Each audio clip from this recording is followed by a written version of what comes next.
Have you ever looked at the sheer, overwhelming complexity of traditional banking and just wished for something simpler? Something digital, something that felt like it was built for you.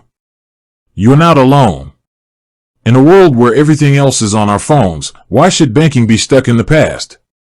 That's the question we're tackling today, and specifically, we're diving deep into one of the most popular digital banking options out there, Starling Bank. Now, you might have heard the buzz. Digital bank, no fees, easy sign-up. But what actually goes into setting up a Starling account? Is it really as simple as they say? Or are there hidden hoops to jump through? We're going to break it down, step by step, and by the end of this video, you'll know exactly what you need to go from interested to account holder. Think about it. We're all carrying mini computers in our pockets.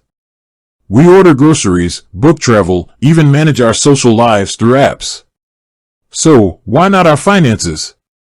The frustration of rigid branch hours, endless paperwork, and opaque fees is a feeling many of us know all too well. This is where digital banking promises a revolution, a shift towards accessibility and user-friendliness. Starling Bank, in particular, has carved a niche for itself as a challenger bank that prioritizes simplicity and transparency. They champion a mobile-first approach, aiming to put the control back into your hands. But, and this is the crucial part, that control begins with the initial setup. So, let's get down to brass tacks. What information do you actually need to open a Starling account? The good news is, it's designed to be streamlined, but there are still some essential details you'll need to have ready. First and foremost, you'll need a smartphone. Starling is a mobile-only bank, meaning everything is managed through their app. This isn't an optional extra, it's the foundation of their entire service. You'll need a compatible device, typically an iPhone or Android smartphone, with a relatively recent operating system. This is crucial for app compatibility and security. Next up, you'll need to prove your identity. This is a non-negotiable requirement for any financial institution, and Starling is no exception. They are regulated and must adhere to strict Know Your Customer, KYC, and anti-money laundering, AML, regulations. This is to protect everyone, including you, from fraud and financial crime. What does this mean in practical terms? You'll need a valid form of identification. This typically includes a valid passport. This is often the quickest and most straightforward option. A UK driving license, full or provisional if you're a UK resident. This is a readily available alternative. A national identity card, if applicable depending on your country of residence, this may be accepted. You'll need to take a clear photo of your chosen ID using your smartphone's camera. The app will guide you through this process. Make sure the photo is well lit and that all the details are clearly visible. In addition to your ID, you'll also need to provide proof of your address. This is another essential part of the KYC process. Acceptable documents often include a bank statement from another bank. This should be dated within the last 3 months. A utility bill, gas, electricity, water, or broadband. Again, this should be recent. A council tax bill, if you're a UK resident, this is another valid option.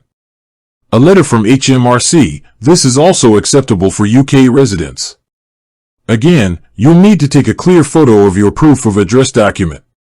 Now, let's talk about personal information. You'll need to provide your full name, date of birth, and contact details, including your email address and phone number. This is standard stuff, but it's important to have it accurate. You'll also need to provide your national insurance number if you're a UK resident. This is used for verification purposes. Starling will also ask you some questions about your employment status and income. This is to help them understand your financial situation and ensure that their services are suitable for you. Don't worry, this isn't an interrogation, it's simply part of their due diligence. The entire application process is designed to be completed within the Starling app. They'll guide you through each step, and you'll typically receive a decision within a few minutes. In some cases, they may need to request additional information, but this is relatively rare. One thing to keep in mind is that Starling performs a soft credit check. This won't affect your credit score, but it allows them to verify your identity and assess your financial standing. This is a standard practice for most financial institutions. Once your application is approved, you'll receive your digital account details immediately. Your physical debit card will typically arrive within a few business days. Starling also offers a range of features that go beyond basic banking, including spending insights, track your spending and identify areas where you can save money. Saving spaces, set up dedicated savings pots for specific goals. Instant notifications, receive real-time alerts for transactions. Contactless payments, make quick and easy payments with your debit card or mobile wallet. Overdraft facilities, if eligible, you can apply for an overdraft. International transfers, send and receive money internationally. Business accounts, Starling also offers dedicated business accounts for freelancers and small businesses.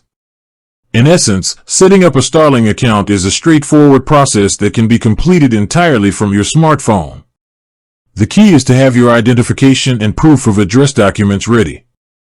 By providing the necessary information, you can unlock a range of digital banking features that can simplify your financial life. The transition to digital banking is not just a trend, it's a fundamental shift in how we manage our money. Starling is one of the many banks leading that change. With that said, thanks for watching and until next time.